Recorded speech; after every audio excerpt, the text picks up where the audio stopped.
नमस्कार साथियों। तो हम आपके बीएड के सेकेंड ईयर के लॉन्ग क्वेश्चंस के बारे में डिस्कस कर रहे थे। CPS1 में सिर्फ 2 छोटे छोटे टॉपिक रह गए थे। अगर हम आज उसको कंप्लीट कर लेंगे तो फिर हमारा ये जो टॉपिक है वो ख़त्म हो जाएगा। ओके, सही।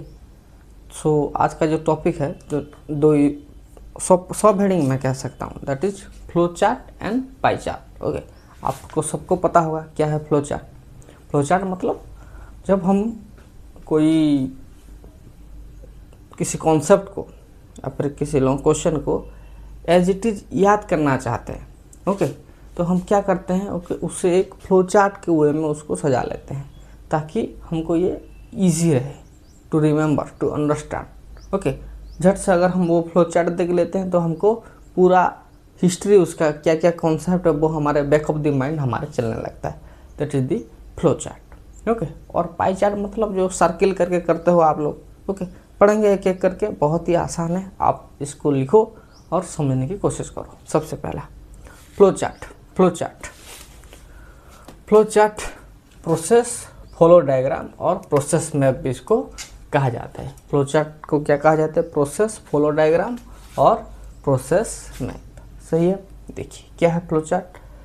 Visual representation of steps in a process. जो सारे स्टेप्स हैं, ओके, उसको एक विजुअल रिप्रेजेंटेशन देने को, ओके, एक विजुअल रिप्रेजेंटेशन देने को कहा जाता है क्या? Flow chart. ओके, हम किसके बाद क्या आएगा, इसके बाद कौन सा स्टेप होगा, सब कुछ हम एक फ्लो चार्ट के अंदर हम निकाल सकते हैं। A diagram of the steps in a process and their sequence. ये क्या है?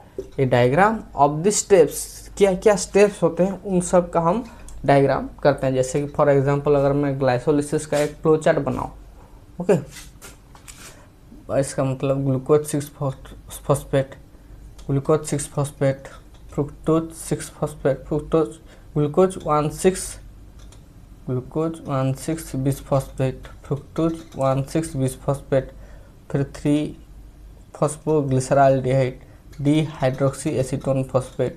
ये सारी चीज़ें हम एक फ्लो चार्ट के अंदर ले सकते हैं। ओके, वैसे ही diagram of the steps in the process and their sequence. सारे जो सीक्वेंस है और जो स्टेप्स है उसको एक डायग्रामेटिक रिप्रेजेंटेशन को ही हम क्या कहते हैं? फ्लो चार्ट कहते हैं। Okay, a simple diagram that show different step in the process. ये एक सिंपल डायग्राम होता है जो कि डिफरेंट स्टेप को बताता है। It help to understand the concept easily at first sight. हम देखते ही किसी भी कॉन्सेप्ट को समझ जाते हैं उसके फ्लो चार्ट को देख करके। So the step as boxes of various kind connected by arrows. यहाँ पे जो होता है ये सब कहाँ से कनेक्ट होता है? एरो बॉक्स होता है, जो स्टेप होता है और उसके अंदर एरो से all this things are connected. Next, present a solution to a problem. किसी भी प्रॉब्लम को एक सोल्यूशन एक फ्लो चार्ट के तरीके से हम क्या कर सकते हैं? आइडेंटिफाई कर सकते हैं। Use as documentation tool. Okay, flow chart के माध्यम से हम documentation tools, problem solving tools की तरह फ्लो चार्ट को हम यूज कर सकते हैं। ओके, कुछ डिफिकल्ट है नहीं, बहुत ही आसान है। सिर्फ आपको ये जो पॉइंट्स है थोड़ा ध्यान में रखना है। ओके, नेक्स्ट, फ्लो चार्ट एक कभी कभी एक हाई लेवल का फ्लो चार्ट होता है और कभी कभी डिटेल्स लेवल का फ्लो चार्ट होता है। Flow chart is of 2 types, high level flow chart and detail flow chart. Next, when to use a flow chart. हम फ्लो चार्ट कब यूज करते हैं? when we use the flow chart when you need to define or analyze an existing process। किसी process जो हो रहा है उसको अगर हमको एनालाइज करना हो या फिर डिफाइन करना हो, at that time we are using flow chart. For example जो मैंने कहा ग्लाइकोलिसिस एक प्रोसेस है, उसको डिफाइन करना है तो मेरे को उसका सारा स्टेप्स, क्या क्या एंजाइम्स है, कहाँ से एटीपी आता है, कहाँ से एनएडीपी जाता है, ओके, ये सब हमको दिखाना पड़ेगा through the flow chart. When you need to standardize और रीडिज़ाइन ए प्रोसेस। किसी प्रोसेस को जब हम स्टैंडर्डाइज करते हैं या फिर रीडिज़ाइन करते हैं तब भी हम फ्लो चार्ट का यूज़ करते हैं। फॉर एग्जांपल आपको कुछ लिखा दिया गया है, for example Ericsson theory, okay, तो आप उन सारे स्टेप्स को एक फ्लो चार्ट के अंदर भी तो ला सकते हो, है ना। When you need to find areas for improvement in a process। किसी प्रोसेस में जब हमको एरिया ऑफ इम्प्रूवमेंट चाहिए होता है तब भी हम फ्लो चार्ट यूज करते हैं। ओके, बहुत ही आसान है। आप इसको लिखो, फिर हम आगे और डिस्कस करेंगे इसके बारे में।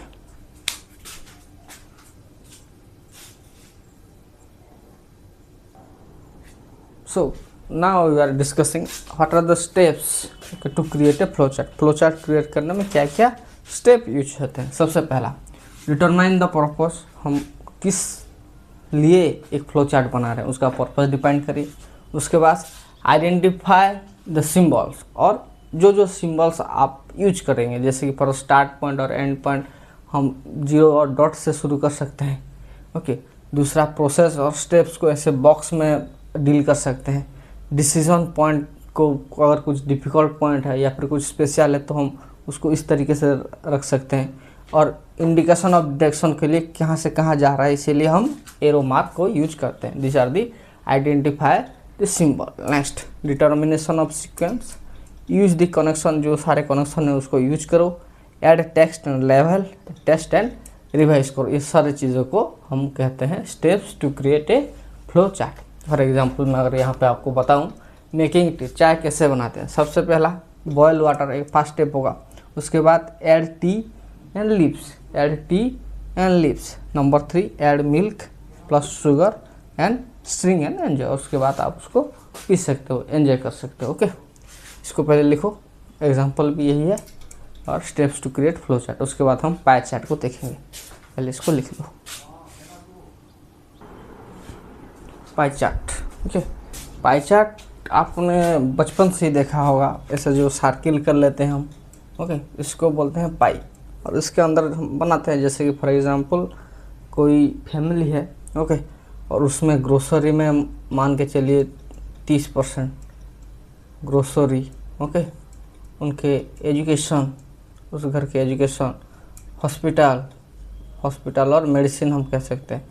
ओके, रेंट जहाँ पे रह रहे हैं वो सारी चीज़ें, सेविंग्स, ओके, फर्नीचर और हाउस होल्ड एक्टिविटी, इन सारी हम क्या करते हैं एक पाई चार्ट में हम उस सारी डिटेल्स को रख लेते हैं। ये मान के चलिए ये 20%, ये 30%, ये 10%, ये 10%, ये 20%, ये 10%। इस तरीके से हम क्या करते हैं किसी भी डाटा को इंटरप्रेट कर सकते हैं थ्रू पाई चार्ट।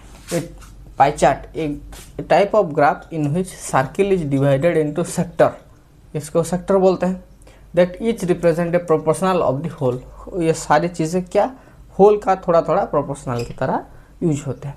ये pie chart compares to whole as such as it show percentage distribution to the entire pie, represent the total segment of the pie, a particular category within the class within the whole.